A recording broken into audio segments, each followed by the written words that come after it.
This video on FPL TV is very proudly sponsored by OneFootball. With a rating of 4.8 out of 5 from now over 100,000 reviews on the App Store, OneFootball truly is the biggest and best app for football news, scores and stats from hundreds of leagues all over the world. As for FPL, you can choose to follow every team in the Premier League on OneFootball and then get live updates from all the goals and assists every game week. Download it now completely free using the link in the description box below.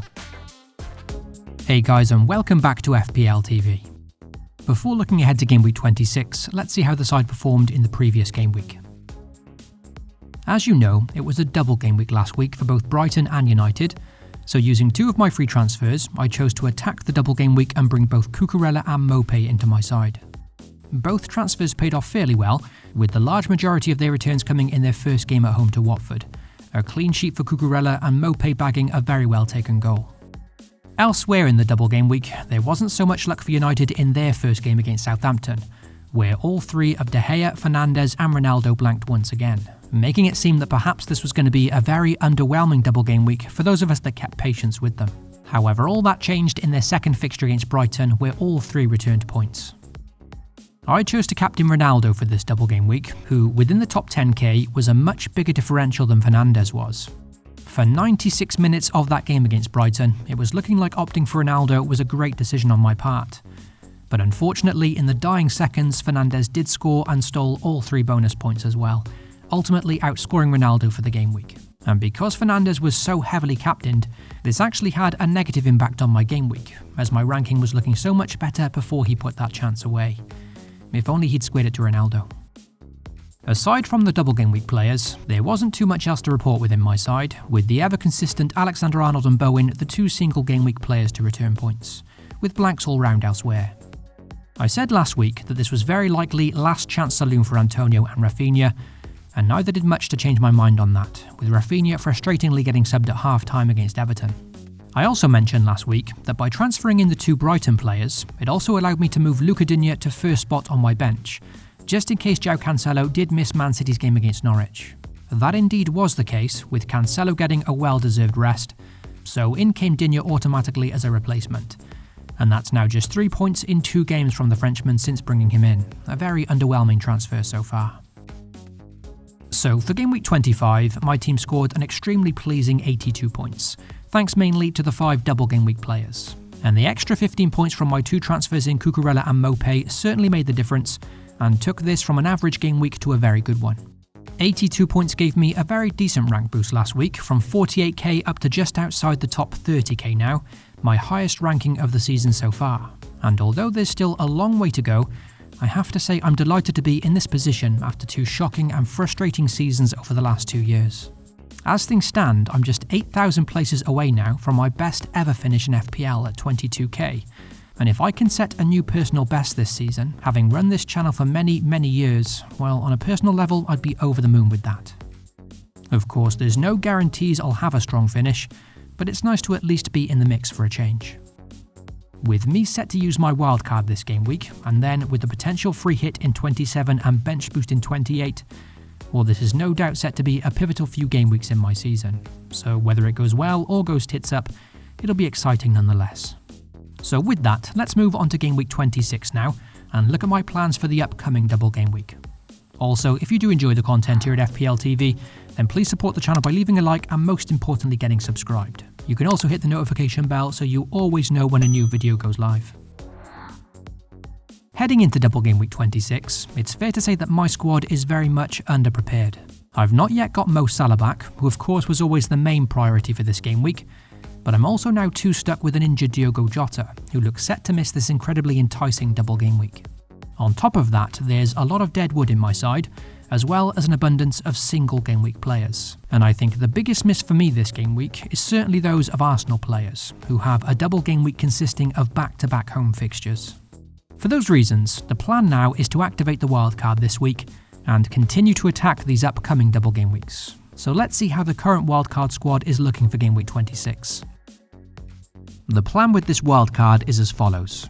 Firstly, to attack this double game week 26 by loading up on plenty of double game week players, but also to very much have a longer term plan in mind as well, which includes having to manoeuvre a blank game week in 27 for Arsenal and Liverpool, but also covers the other recently announced double game weeks in 28 and 29, then followed by a very small blank game week in 30, where only a handful of teams are likely to play. So in short, this wildcard and plan is built to navigate all of these game weeks well. Due to Liverpool and Arsenal blanking in game week 27, my plan is to free hit in that week, therefore allow me to focus this wildcard squad on game week 26 and then 28 onwards. Arsenal have an excellent run of fixtures up until the end of the season now. They have no other competition to worry about and also have plenty of games still in hand. Therefore, further double game weeks on the horizon, including this game week and also game week 29. For these reasons, there's a lot of incentive for me to own Arsenal players from this point onwards, and they're all fairly budget friendly as well. The only stumbling block when it comes to Arsenal players is their upcoming blank in game week 27. And that's why, like I said, I'm keen to simply free hit that game week, completely avoid that issue, while simultaneously allowing me to go all in on their players. As for blank game week 30, well, only 6 teams are currently guaranteed to play, and this includes Arsenal, but also Wolves and Aston Villa as well. And that's therefore my incentive for including the likes of Jimenez, Cody, Ramsey and Coutinho on this wildcard, as it not only allows me to attack their double game weeks in this week and in 28, but also provides me with plenty of good options to get me through that tricky blank game week 30 as well. As for my bench on the wildcard, well, this may raise a few eyebrows, as it's currently pretty stacked with quality, and this includes Jose Sarr as a secondary goalkeeper to Aaron Ramsdale. Of course, I don't like having all this value tied up on my bench, but my thinking here is that I've always been a player that's keen to use the bench boost chip very soon after a wildcard.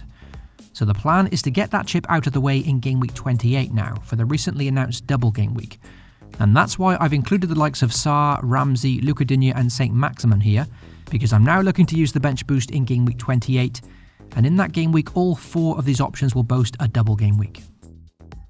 Although this current wildcard squad puts me in an excellent position to take advantage of all the double game weeks in 26, 28 and 29, what it is missing is 2 of the best assets in the game currently in Jarrod Bowen and Cancelo, and they would no doubt be huge misses should I choose to take the risk, chase the upside of more fixtures and go without them. I could still opt to keep Cancelo instead of Luca Digne in this squad, but that then means having to downgrade St. Maximin for a cheaper forward like Timo Pukki, an option I'm weighing up before the deadline. Pukki may not have a double game week in 28, but he is cheap and does face Brentford at home in that game week, so that could still work for the bench boost plan. However, Luca Digne and St. Maximin do give me 2 extra fixtures there, whilst Digne is guaranteed to play in game week 30.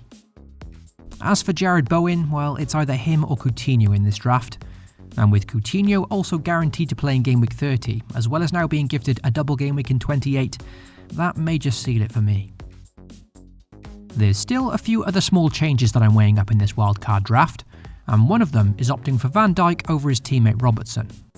Over the long term, I much prefer Andy Robertson as an asset. I'm just a bit concerned about him this game week in particular, potentially getting rested for Tsimikas in one of these double game week fixtures. And with Van Dijk more nailed to play both, that's why he's in my consideration, not to mention the slight saving on his price and also the increased goal threat. Another defensive change I'm considering before the deadline is Roman Saiss instead of his teammate Cody for Wolves, simply for the increased goal threat there that Saiss offers, but over the long term I'm not sure he's worth the extra spend. For the captaincy in game week 26, Liverpool's double game week is simply too enticing on paper to do any overthinking here. Of course, due to the favourable nature of their 2 home fixtures, and the fact the Champions League is now back to provide a busier schedule, there is some small concern over Mo Salah's minutes over these 2 games. However, even if he is given just 120 minutes over the 2 fixtures, that's probably enough for me. The upside is simply way too high. The fact there is some concern over his minutes does bring Alexander-Arnold into the conversation, but I'm near 100% certain the armband will remain on the Egyptian king. And it's very likely this captaincy will be a bit of a shield pick for me, because there's no doubting he'll be heavily triple captained this week as well. And because I'm on the wildcard, I'm not in a position myself to use it. So that's how my wildcard squad currently looks for game week 26, but as mentioned, some small changes may still be made closer to the deadline. The news of the double game weeks 28 and 29 literally just got announced, so that's now given us all a lot more to think about. Nothing is locked in yet, and I'll post any changes over on the FPL TV Twitter page, as well as posting the final locked in squad shortly before the deadline hits. Good luck to you all for game week 26, FPL responsibly, and I'll catch you all very soon.